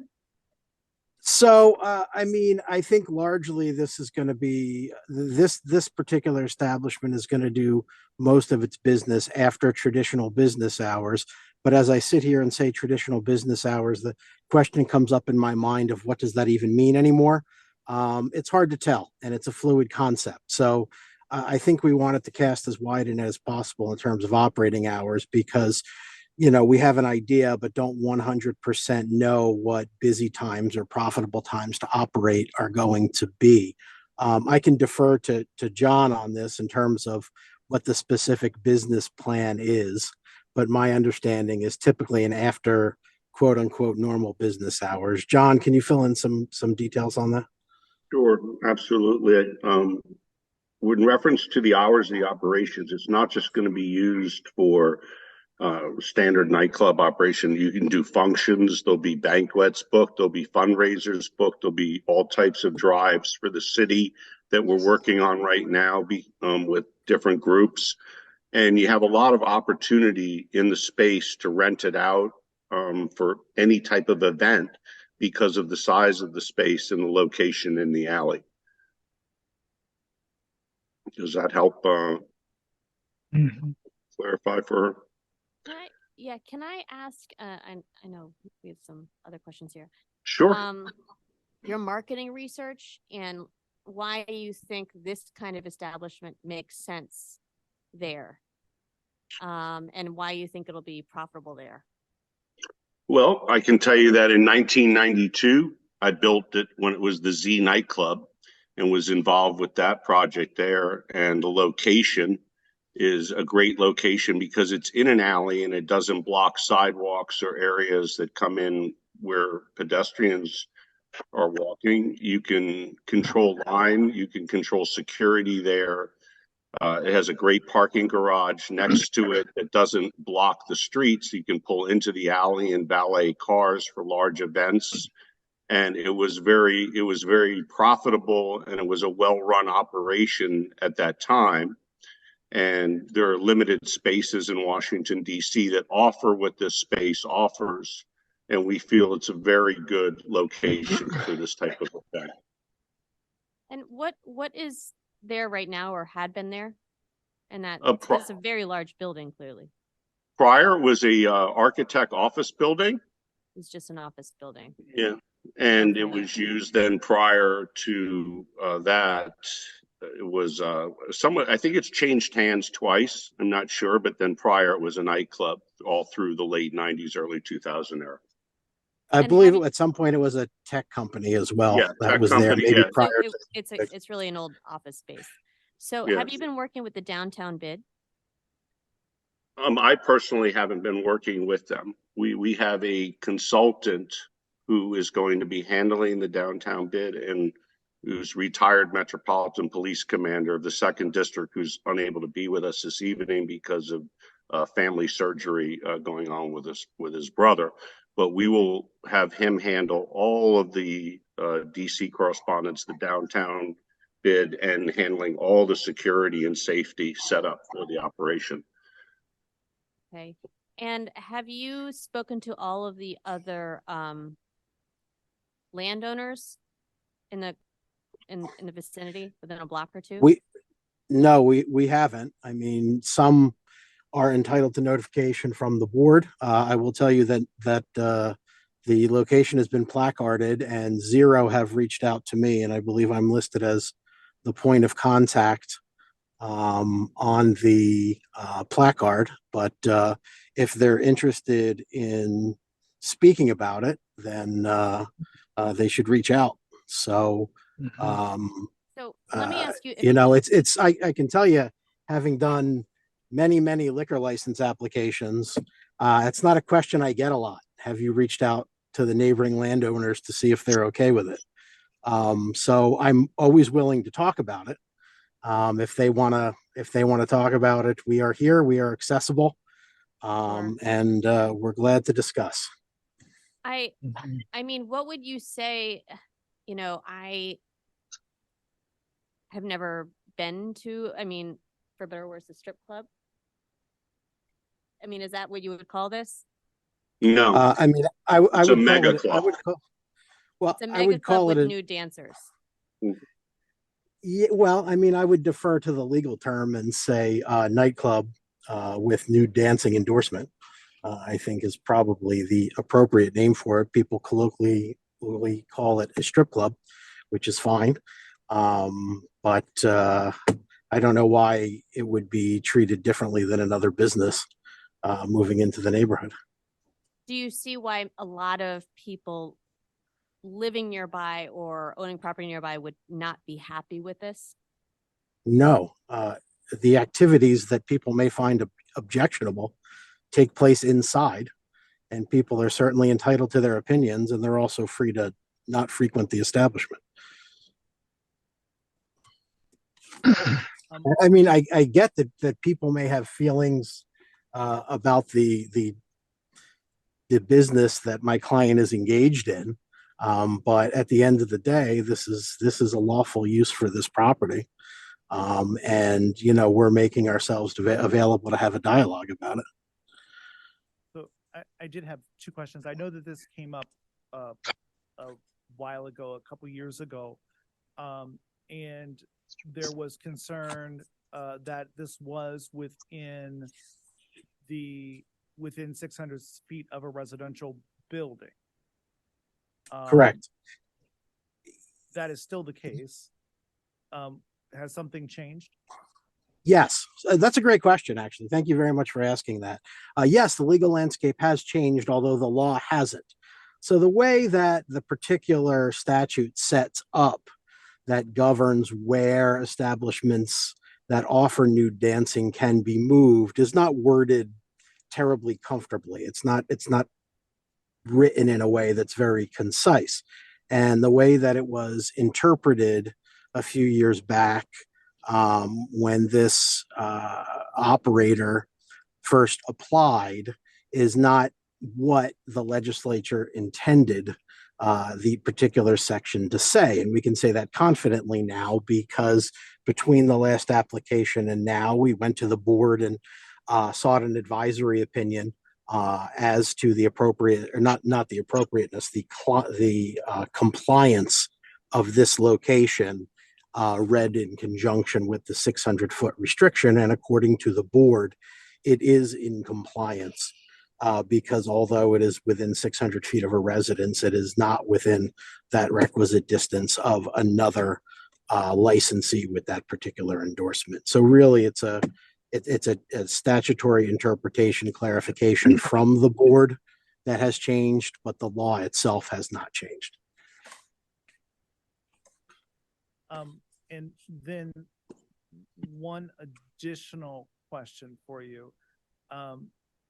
When I'm looking back through my notes, the last time that we discussed this, there was also a restriction in the deed associated with the use of the property. What has happened with that? So we're of course aware of that, and I can't really comment on it, mostly because I'm not handling anything to do with the land use side of things and just the licensing. And I think that sort of underscores where we are on the issue, which is that it has nothing to do with licensing. So, you know, a restrictive covenant or a negative easement at its core is a private agreement between parties, and it's not what the ANC or the ABC board deals with in licensing questions, which is limited to the appropriateness of a particular establishment for a specific area. And by appropriateness, the statutory definition are things like adverse impact on the well-rehearsed words I'm sure you guys know: peace, order, quiet, vehicular and pedestrian traffic and safety, and real estate values. So that's really the limited inquiry that the governmental subdivisions have in this issue. And if there's a party out there that makes a claim that the use is in violation of some private agreement, then it's up to them to press their rights in the appropriate forum. And that's outside of the scope of what I do. And just going back to the other, when you said the board, was it the APCA board that provided a response on the 600 feet? Yes. So there's an advisory opinion that ABCA issued in 2022 on this specific issue. It can be found on their website via their search function, which is notoriously terrible. But it's there, it's reported, it's in the DC Register. It's a decision of the board in the ordinary course. So it's certainly out there and accessible. Got it. I have one last question, and I know Thomas has his hand up as well. Sorry. Yeah. Do you think that your business model depends on this being a nude dancer club, or could it just be another nightclub? Well, I think it is, and I can't really speak for the operational concerns, but I think it is a key and significant piece. But I would speculate to say probably not 100%. But let me defer to Like, John could on this the be operational just a side. wonderful nightclub downtown without the strip club part? So I'm going to defer to John on the operational side. Stop. No, the nude license is a part of the business plan. Commissioner Lee. John, what kind of signage will you have, and will it be on I Street, or will it mostly be limited to like the alleyway? I'm sorry, you broke up, sir, Mr. Lee, on the first part of the, what type of what? Signage. Do you anticipate or plan on having signage along the main thoroughfare? No, not on the main thoroughfare. There should be something on the building, but we're too early in the stage to determine the signage for the building. Okay. The sign is the alley was designated Z Alley from the nightclub originally. It has an alley name, so I don't know how we're going to do that. But there is supposed to be one way in the alley, and it goes down to 15th Street. Is that is the 15th Odds Alley Northwest, or do I have the wrong alley? Oh, Z Alley. I think I see it. I think I see it here. I'm on Behind Google them, Maps. behind McPherson Square Metro. Got it. Yes, I see it. Thank you. Mr. Marks. Oops, come on. Okay, thank you. So my question to the applicants, have you been in touch with the DC public school system? Are you aware that there's an elementary school, Thompson Elementary School, at the southwest corner of 12th and L Street?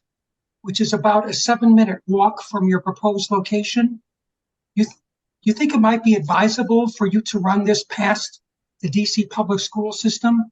I understand many of the students walk to school, perhaps by your proposed establishment, and they should probably be certainly consulted by this ANC before proceeding to approve this license.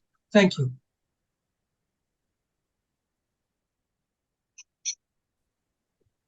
Commissioners, do you have any questions?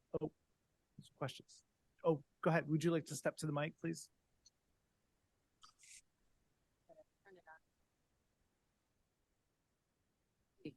Too short. Thank you.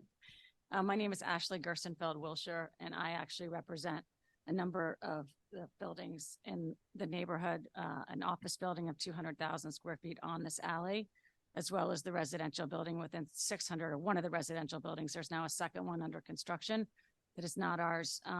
And we had opposed this application previously. We oppose it again for the reasons they spoke of, the peace and safety. We actually are the prior owners of this 1412 I Street building and placed this restriction on the property. We were also part owners of the Z Club, and due to the safety concerns and issues that arose when this was a nightclub, it did not have a new dancing endorsement. We understand what has occurred when there was a nightclub there, and we do believe there is real concern for peace and order for the adjoining property owners, as well as the property values. There is absolutely no way that 1,200 people in capacity in that alley with traffic. If you've ever been down the alley, we have problems now operating our building with what happens in that alley. It's very narrow. There is a small parking garage there, but nothing that could at all be able to accommodate this sort of establishment and this sort of traffic. So we actually believe that it is problematic for the peace and order, as well as the traffic safety and the property values. And we opposed this before, along with other adjoining property owners. We had a group of, I believe, 5 who all still oppose this application. This was not brought to our attention, or we did not see the placard until late last week. I believe some other community groups have sent in letters to the ANC expressing their concerns. So it's not only property owners that are adjoining or in the near neighborhood, but other community groups that also have significant concerns about this proposed use in this building. Thank you. Thank you. Any questions? Oh, sorry. Any questions, thoughts?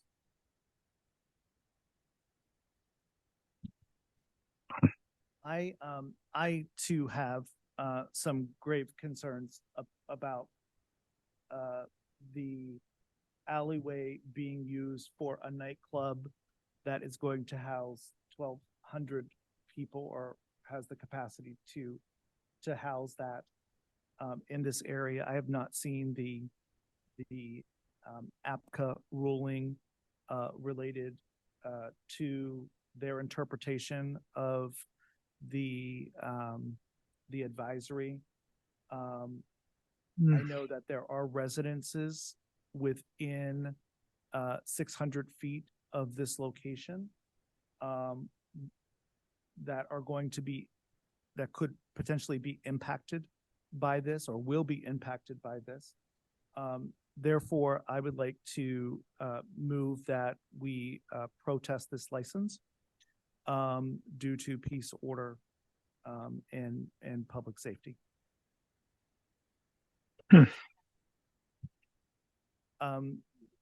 Commissioner Strauss has seconded the motion. All those in favor, can you please raise your hand? So all those opposed, abstentions, opposed? Okay.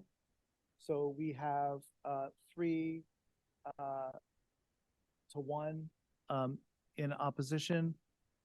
We will move forward and send a letter of protest for this license at this point.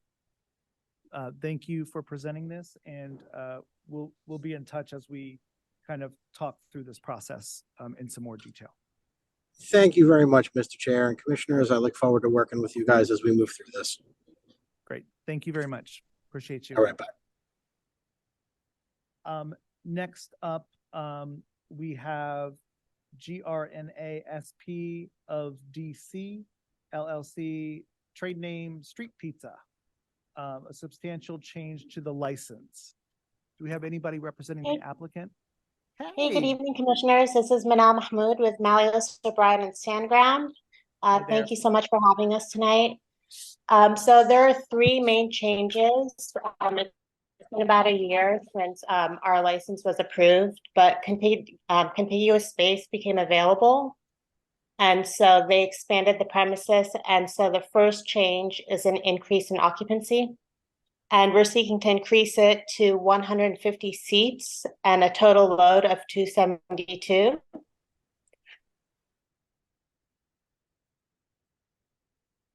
For weekdays, so from 11 p.m. to midnight. And then for Friday and Saturday, 11 a.m. to 1 a.m. And our last change was to add an entertainment endorsement for live music. And again, this is limited to indoors only.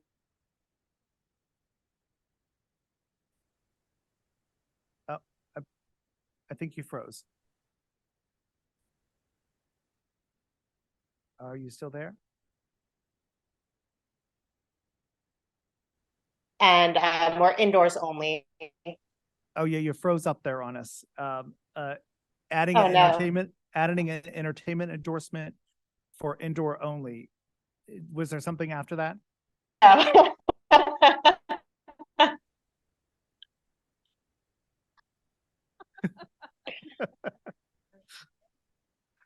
All right. Was there something after that? Oh, that was it. Okay, gotcha. Gotcha. Where is this is the it's what? Oh, it's 7th and D. Okay, gotcha. Okay. Terrific. Any commissioners, any questions? Awesome. Do I have a motion? Yes, I move to send a letter of support for the changes for Street Pizza. Second. Seconded by Commissioner Strauss. All those in favor? So 4 of 4 commissioners voting in favor of that. We will get that right off to you. Thank you so much, commissioners. Thank you so much. I appreciate you being here. Thanks again. Have a great evening. Thank you. You too. Yalcho, for a new retailers class C restaurant. It's Abra 125532 at 1850 K Street. Do we have someone representing the establishment?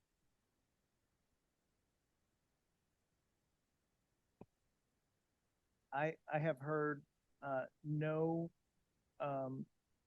concerns about this establishment.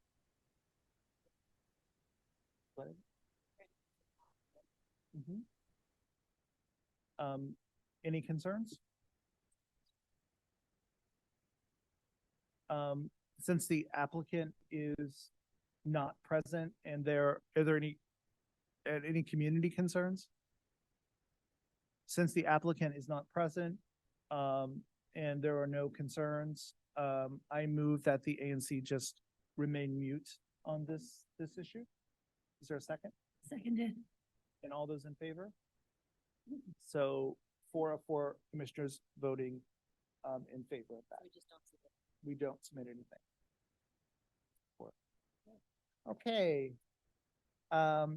Next up on our agenda is the Church of the Epiphany at 1317 G Street Northwest. And I believe I saw Kim on here a minute ago, I believe. Yes, hello, I'm Kim Dalyder. I work with EHT Traceries and we're actually the preservation consultants for this project. But for the ANC meeting, I'm going to turn it right over to Bruce, who represents the church, and the architect Will Tiss will present. Awesome, thank you. Thank you, Kim. This is Bruce Gilchrist. I'm a member of the vestry of Epiphany. We might have you get a little closer to your mic. Okay. Does that work better? Yes, much better. Camera doesn't work that well in that angle, but okay. Sure. Now does it work? Yep. Okay. Hearing you better. Epiphany, as I think some of you may know, is certainly the oldest structure on that block. The church dates from the 1840s, and over time, in the late 19th century, a parish house was built on the back, and in 1911, they enlarged the parish house to what we have today. The proposal is to demolish the existing parish house, the sanctuary, and everything you see from the street would remain the same. Demolish the existing parish house and replace it with a new addition, a 10-story addition that would include both functions for the parish that will meet its current needs, not the needs of from 1911, which is when the existing one was designed, and also provide a substantial number of units for affordable housing. I think I just want to let you know what we're trying to achieve in this. The details of the project, Will Tace will go through them. I think the first is to further our mission, which is to help the poor and the unhoused by providing affordable housing in an area that has no affordable housing. It has very little housing at all, of course, right now, but it has no affordable housing. We also want to redesign the space to meet our needs. Right now, the interior of the space doesn't really do what we need to do. We want to increase the vibrancy of the neighborhood, both increase the vibrancy of the community for the church, and also to begin to create a residential neighborhood with more street life on it than there currently is. It's pretty empty a large part of the time. So with that, I'd like to turn it over to Will Tace to describe a little bit more detail what we're thinking of. I want to emphasize this is at the exploratory phase, but we have given several years of thought to what we're doing here. Yes, Will? Mr. Gilchrist, I would say that I know that I had talked with folks there quite a while about this project, so I'm excited to see that it is moving forward. So we are excited too. Good evening, members of the commission. My name is Will Taze. I'm an architect with Taze Warren Architects based here in Washington, D.C. And before I went on, is everyone able to see the screen, the Church of the Epiphany cover slide? Yes, we're able to see that. Great, thank you so much. So as Bruce mentioned, the project really originates with the mission of the church. In addition to providing a place for its congregants to worship, there's a focus on addressing the needs of the poor and the unhoused. And in the 21st century, this takes on the form of providing affordable housing and taking advantage of the land and the location that they do have and trying to figure out ways to creatively readapt the site. So just to give you a little bit of context here on slide 2, the church is on the north side of G Street between 13th and 14th Street. It is surrounded by large commercial buildings, generally containing offices. The aerial view here in the upper left, you can see the original cruciform shape of the church, and then you can see the parish house that's been built behind. There is a 30-foot public alleyway at the back of the site. It is in the D7 zone, does permit housing. It's in Commissioner Schenkel's district. So one thing to note is that we are not in a historic district, but the church itself and the parish hall are landmarked, and that's what's driving the need to visit this issue with Historic Preservation Review Board and potentially the mayor's agent. So to start off with, this is the existing site plan of what is there today. North is to the top, so G Street runs along the bottom. Here's 13th, and here's the alleyway. The darker shape here is the existing church to remain. I think this is an important part of our proposal in that the church intends to be on the property for perpetuity, and really wants to reconfigure the parish hall to remove that parish hall and to replace with a wing that would contain both church functions as well as spaces to serve the church's need. So this is the area in green here is the proposed new wing that would contain, again, both the church functions at lower levels and then affordable housing units at upper levels. The exact kind of layout and configuration is still something to be determined. We're at very early stages of conceptual development. I do think it's worth noting that from the exterior of the church, most of what you see from G Street will remain the existing landscape courtyard on the east side. The addition or the wing will extend all the way to the north to the property line at the alleyway. It will extend to the east to the property line adjacent to 713th, but then we're going to set back the building on the west side here, and that allows us to introduce some windows for dwelling units. This probably gives a better sense of the proposed wing that we're adding to the church.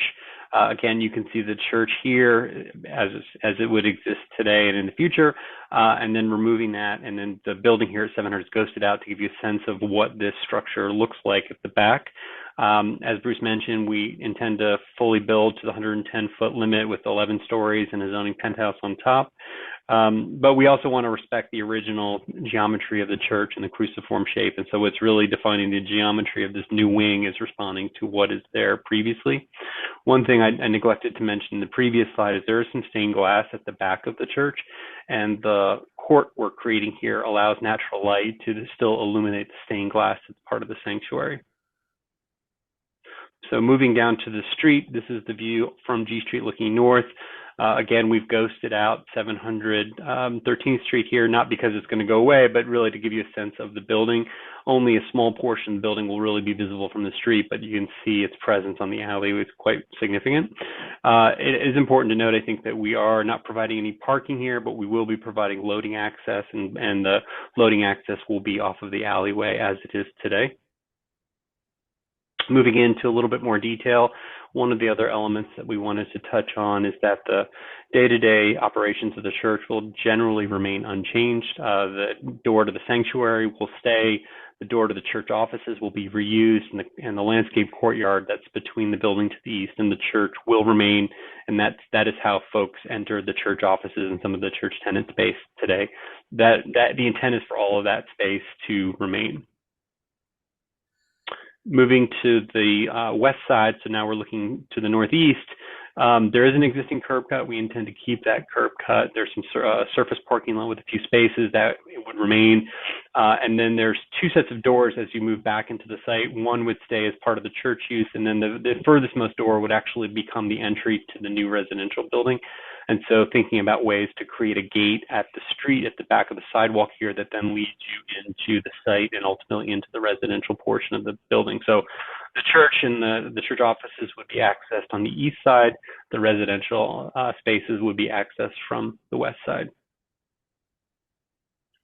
And so with that, I just wanted to leave the image of the overview on the screen and then answer any questions that commissioners or members of the public might have this evening. Yeah, I have a sort of comment and question. The church that's at 15th and P, they're doing a very similar project. Have you guys already spoken to them about that? I'm aware of the project. We haven't spoken yet. I mean, we're in very, very early stages. I think one important detail is that this is not a project that the church would be taking on. Rather, the church would be looking to partner up with a developer who's got experience with this type of project and has got familiarity with managing the design and construction team. But that's a great, that's good to just emphasize that. I see. Okay, resource. so you haven't sort of secured financing. You haven't found a developer yet. This is just getting pre-approval to go out and then do those things. Correct. Yeah, there are many steps, and this is the very first step of the project. So the first goal here is to understand the degree of demolition that HPRB will permit or not permit. And if it's a question of them not permitting, we may need to take this to the mayor's agent. And so before we can address questions of financing and some of those, there, albeit important details, we need to understand and make sure there's actually a project here. And so the strategy is to review those historic issues at the onset and then start to work out the details as the project progresses over the coming months and years. Okay. And I have another question. Did the city approach you to do this, or was this something you guys wanted to do? I'm going to turn that over to Bruce. He's been, as a member of the church, he's been involved longer than I have. No, the city did not approach us.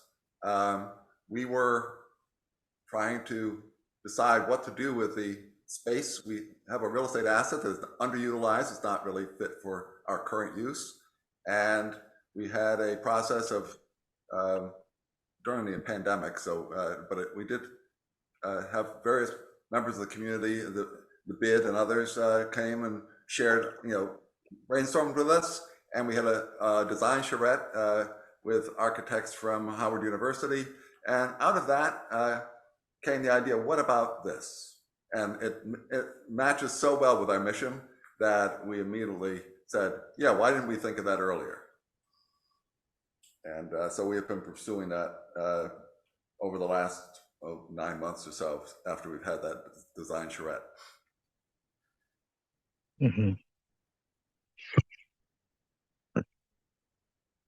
We have met with city officials since then, and we sense that they feel this is aligned with their own goals. Yeah, we lost you on being able to hear you.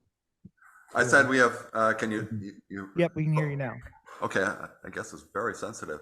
We have met with the Office of Historic Planning, people down there, and I think there's a general sense that this aligns with the city's goals, and we sure hope it does. We think it does, but we are right now focused primarily on historic preservation issues as to clear that hurdle. And how much of that new structure do you anticipate being affordable housing and I would say event kind of space, office space, whatever? We're just, as Will said, we haven't quite finalized, but I think at most we would be using, we expect to use the lowest 3 floors for the church use, or maybe only the lowest 2 floors. Oh, got it. Yeah, so it's that is about 65 to 75% of it would be affordable housing. That is really great. So Will, just to clarify, for historic preservation purposes, this would be you're basically assessing whether historic preservation will allow this parish house to be raised and this new structure to be put in its place. Is that correct? That's right. We have a pending application will be on the calendar for this month, and that's correct. We have designed it so that the concept is that we would leave the as Will said, the portions that you see from the street would remain, and then we integrate them into the new building. Great. But that's the approval we'd be seeking, and either from the HPRB or if they can't approve it, but through the mayor's agent. Great, thank you. And we have Thomas, I believe you had a question. Yeah, number one, did you say there will be no parking at the site? And number two, the primary access will be primarily from the front or through the alleyway in the back? And then number three, the remaining use will be market rate apartments. Is that correct? That's not going to be. Let me see. Well, Bruce, I can answer some of those questions with regard to the. So the intent, to start with the last question, I think was about the market rate housing. The intent is not to provide any market rate housing. The intent is to provide all affordable housing. In terms of the site access, the intent is to use the little green triangle you see here, or the red triangle here would be a residential entrance. So there would be some kind of a sequence from the sidewalk back, and then the entrance to the residential wing would be on the west side here. So it's a little atypical and unconventional to have an entrance that far back off the street, but we wanted to, we want to maintain what's currently on the street now. And then the third piece is that that's correct, we are not proposing any parking, and which I believe is within conformance with the zoning regulations, although I want to double check that. It is within conformance, but you can double check it. There'll be no more parking than we currently have.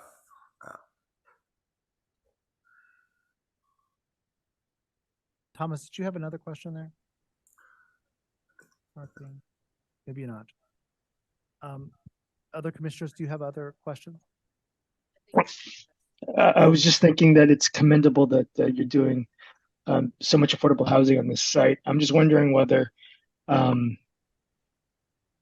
the infrastructure to, the types of goods and services, what types of services that, affordable, families might want in a location, or even, might not be in that neighborhood. I'm thinking of, grocery stores, barbershops, just stuff that people generally want. This is a project that won't be built this year or next year probably. So we hope that we are in the vanguard, and obviously, as we talk to a developer, they'll be looking at the amenities that are necessary for a successful housing project. But we don't want the absence of that today to stop us from moving ahead with a project we think should be built. Can I ask one last question? Sure. So one reason why it's so hard to do affordable housing downtown is because real estate is so expensive.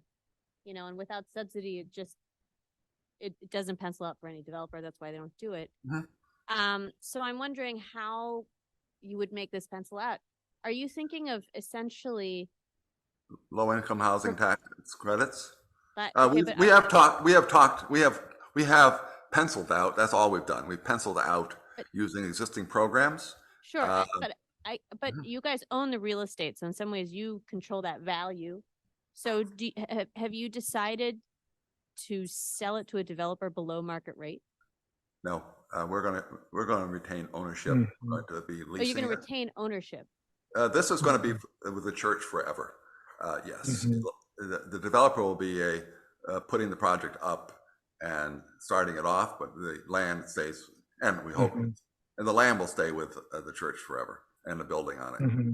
Okay, well, you say you'll figure out the math, so that's great. The math has to be figured out. You were right, it is tough right now with current interest rates, but as I said, we're not building it right now. So we are going to be looking at the various programs to fill the gaps. Awesome. And I believe we have one community member that has their hand raised, and that's Nancy.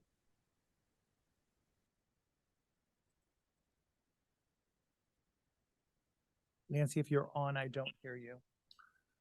Yeah, I can't hear anybody, any of the commissioners at the table on your audio. So if I'm repeating a question, I'm sorry. I'm just, this is awesome to have more affordable housing downtown, especially. I'm wondering if your vision includes a particular demographic, like veterans or service workers, or any of the many, many people who would really, that a vibrant downtown would really be helped by affordable housing with folk in the neighborhood. All those things are good ideas, and they are to be decided as we move ahead with the developer to see the right mix. But all those things are things people we've talked about. This working class families, or probably, and single people. Yeah, being so landlocked without green space, maybe not family. It's more. I take back the family part. It's not like that's not really what it's intended for. It's more adults. I'd like to move that we send a letter of support to the Church of the Epiphany for the raising of the parish house from the back of the structure and the installation of a new 10-story building with affordable housing. Second. So that is seconded by Commissioner Strauss. All those in favor? Thomas, I can't see you at the moment. Oh, I got sorry. you. Hold on. I had to look up on the screen. There it is. So 4 commissioners voting in favor of that. We will get that off. And I believe you have a hearing coming up soon, don't you? Yes, September 28th, we present to HPRB. Yeah, September 28th. Terrific. Thank you very much. Thank you very much, Commissioner. Thank you for your time. Thank you very much. I appreciate you. How many units of affordable housing are we thinking about for that site, Bruce? Again, it'll depend, but as a concept, what we have was 74. But that is just as a concept. It's a mixture of single studios, 1 bedroom, and a couple 2 bedrooms on each floor. Awesome. Thank you very much. Thank you. Next on our agenda, on our other business is Stop Project Pipes. And we have Kate Brockover, community educator with the Chesapeake Climate Action Network.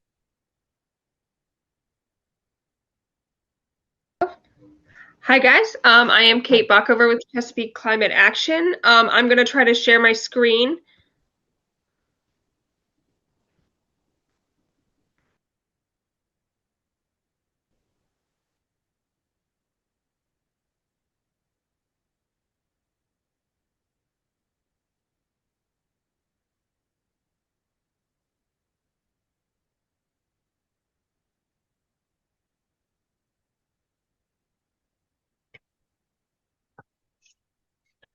And we can see your screen.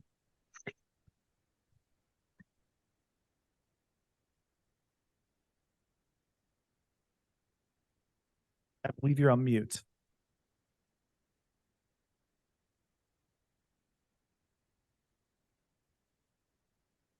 Still on mute. Kate, I believe you're on mute.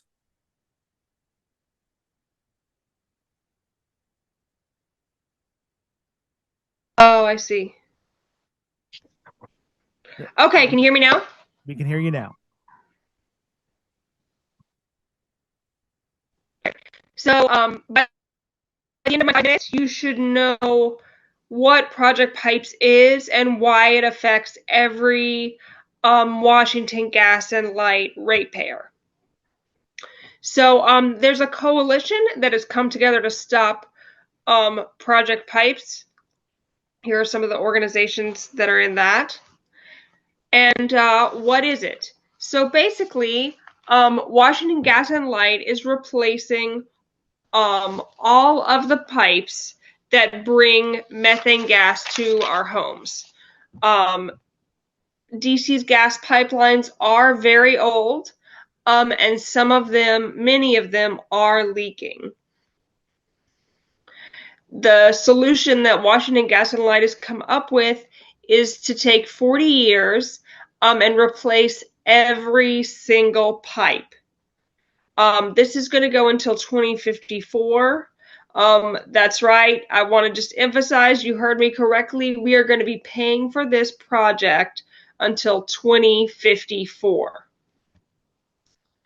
I think this is problematic because they're replacing all the pipes, not just the broken ones. They're doing this because their strategy is like when they're already digging up the street for something else, then they will replace the gas pipeline.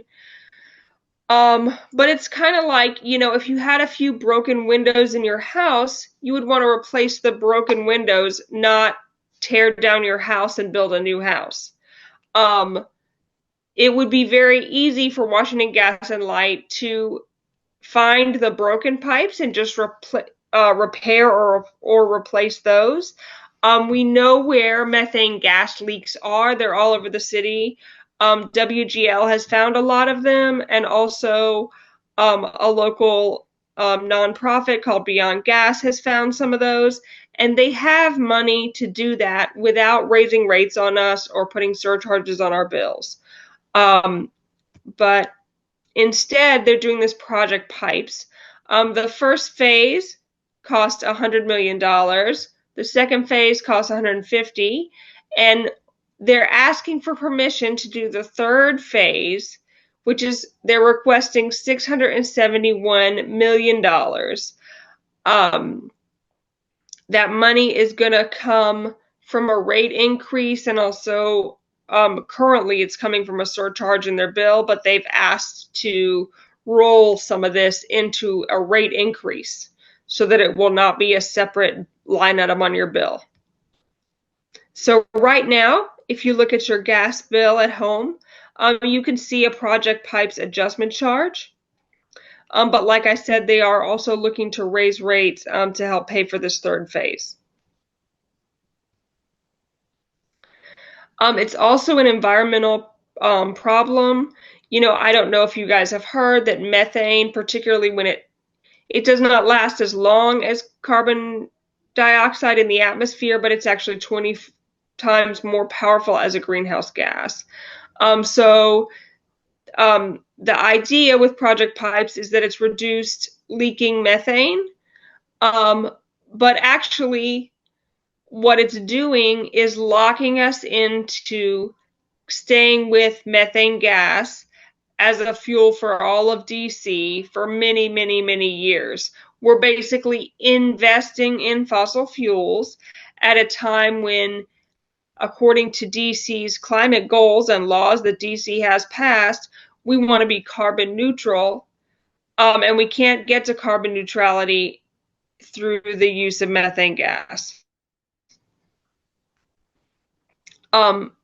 Washington Gas and Light says this is going to enhance the safety and reliability of DC's pipeline system, but actually there have been an increase in leaks during the time that Project Pipes has been going on. And I want to emphasize again that we are not saying they should not repair the leaks. 100% methane gas pipe leak repair is a great idea. We just think that they should repair the leaky pipes, not replace every single pipe sort of randomly. Our ask for you guys tonight is to pass a resolution against Project Pipes. Obviously, that wouldn't be tonight. You'll have to take some time to think this over. But we think that ANC input is important because we want the DC Council to weigh in on this.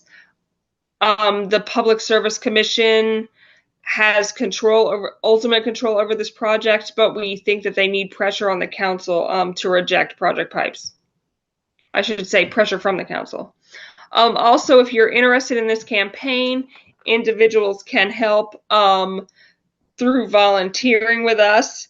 Lots of things we're doing, getting people to sign petitions, tabling at farmers markets, or if you'd want to give a presentation similar to this one, or even pass a video around to your friends and family or any organizations you're a part of, we would love that. There is a QR code, which I think those of you who are virtual should be able to see. And I've shared, but anyway, I'll take some questions now, and yeah, I have a question. We'll see where we go from there. So really, your ultimate goal is that we abandon gas lines, right?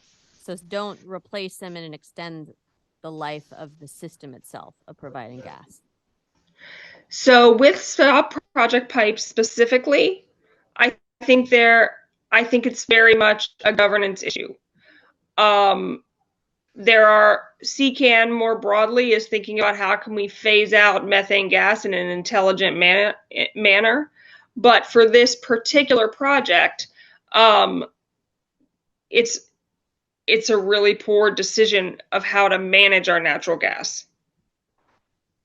Well, I know that, even for water pipes and a lot of utilities, governments, they have a plan, like all of these systems have a life cycle, 50 to 100 years. And so they're constantly replacing old pipes, not just when they're leaky, but just when they're old. And that's standard practice. I mean, if you think that in 50 years we should not be using natural gas anymore, then that's its own argument.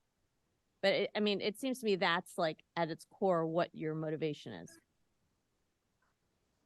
Yeah, you're right about that. Okay, great. Got it. That's what we're talking about. And so you're saying just do emergency repairs until we shut it all down.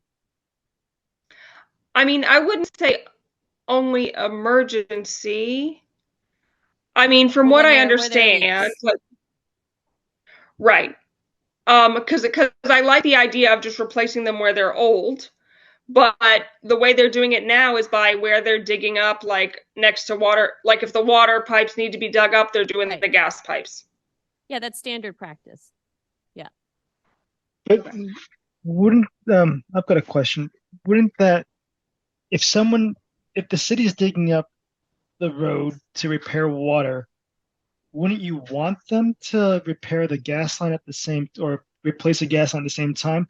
Because otherwise they'll be digging up the road twice. Like once to repair water, another time to repair the gas line if it needs to be replaced. It seems like by doing it your way, you'd be causing much more disruption to the rest of the city and the city folk by not instead of doing it all at once and also increasing the cost of doing that would be much greater than what the gas utilities and planning. Don't you agree with that? I mean, so our cost numbers come from people who have looked at the actual PSC filings that WGL does. So WGL has like some money for repair, and they're in theory, I guess, using some of that to repair some stuff. But then they're asking for additional money to do this project pipes replacement. So, those are gas and light numbers. How much it's costing? Does that make sense? You broke up there. I'm sorry. Could you repeat what you said there? You broke up. I'm sorry. Yeah. So our numbers about how much it's going to cost are from Washington Gas and Light's PSC filings. Right. So they have said like we need extra money to do this way as opposed to doing just repairs. I do want to point out that something interesting about how they make money is that WGL cannot charge you they're not charging us extra for the natural gas that they're selling us. They're not allowed to do that. So the only way they make money is if they do more infrastructure. And so one of the sort of long-term goals, I think, of some of the organizations in this campaign would be to change the structure so that WGL can make money in other ways besides building out new infrastructure. Does that make sense? So like there's an incentive on them to build regardless of whether the building is necessary. Okay. And the reason that is historically the government was trying to get everyone natural gas, so they incentivized utilities to build stuff to get natural gas to the most people. Mm-hmm. Mm-hmm. I mean, I know that it seems like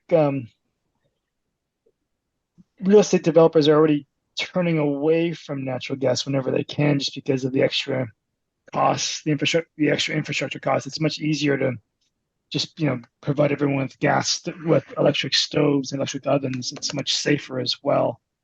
So it seems like people are already doing it on their own. People are making a private decision already in their homes to use electric whenever they can, because it's less expensive to do so and it costs less to build and it's safer. So it seems like it's already happening on its own. Anyway. Right. And so one of the problems we're worried about is if people who can afford it are retrofitting their homes to get off of gas, but WGL is spending all of this ratepayer money to replace all the pipelines, who's going to be left footing the bill are the people who can least afford to get themselves off of natural gas. And so DC is combating that, by trying to help. The Healthy Homes Act hopefully will pass and like get the lowest income homeowners off of natural gas. But what we're worried about is like if DC is really going to become carbon neutral by 2045, as they have said, who's going to pay for all of these new pipes that are going to be, installed until 2045 also. So I have a question too. Has any other ANC created a resolution regarding this? So the Ward 3 Democrats have signed the one that I think I sent to you. But we don't have an ANC that has passed one yet. We just started reaching out to ANCs. I mean, I think it was like a week and a half ago that I reached out to you. So we have not spoken to a lot of different ANCs yet. Got it. And you circulated a template of a resolution to me, or the resolution of Ward 2 or Ward 3, Tim's? Yeah, it was Ward 3 Democrats. I think if I didn't, I can send that to you now. Yeah, could you send that over to me, and I will share that to the other commissioners as well. I would like to move that we table this matter until we are able to gather some more information regarding it. I think that might be the best approach, because I'm not aware of some of the background here, and I just want to make sure that we're all on the same page with that.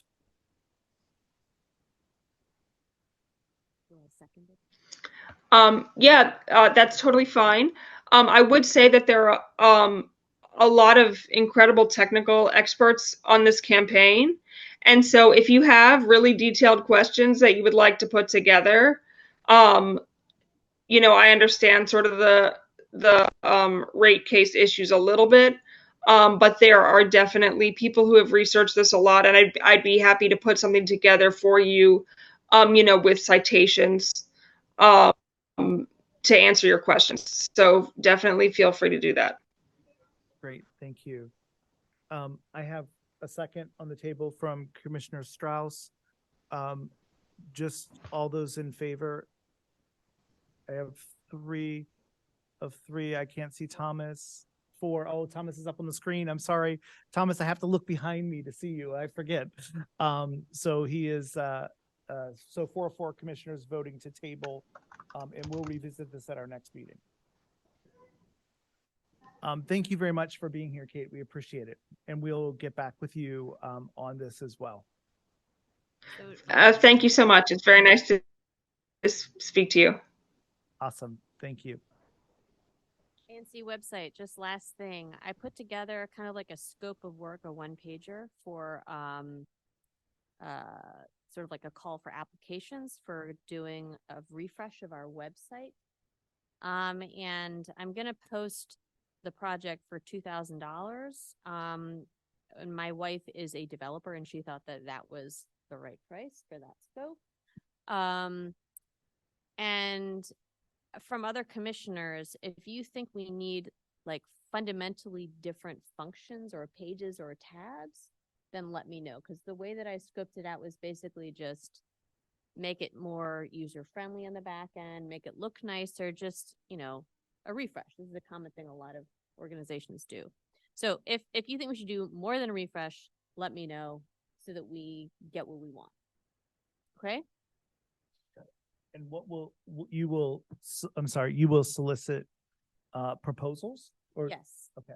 And then hopefully at the next meeting, we can vote on which applicant we want to hire for this. Sounds good? I have a question. Yeah. Will the refresh include getting all the minutes from 2022 and 23 that are not on there? I don't 'Cause I know. think that's been an issue of a technical problem. Oh, I'm sure that. Okay, that was just one of the things that had been mentioned to us in other meetings. Yeah. Great. Awesome. I'd like to move that we move forward with soliciting proposals for the refresh of the ANC website. I second that motion. All those in favor? So 4 of 4 commissioners voting in favor of that. That was easy. Terrific. Awesome. We are at the close of our meeting tonight. I'd like to thank everyone for being with us. Our next meeting is on Tuesday, October 10th at 6 p.m. We'll be meeting here at the MLK Junior Memorial Library in 401G. We hope that you will join us in person, or we will also be on Zoom. If you have had, if you want to drop us an email on your experience with tonight's interface, what we can do better. I know that Nancy said that we were not projecting enough, not close enough to our mics, so we will work on adjusting that in the coming meetings. But if there are other concerns that you have or difficulties that you had, please let us know. We hope you enjoyed this format. And I'd like to move that we adjourn our meeting. Second that motion. All right. Thank you very much. Appreciate you all. Have a great night. Questions or you just wanted to watch? Oh, okay. That's great. I'm glad you're here.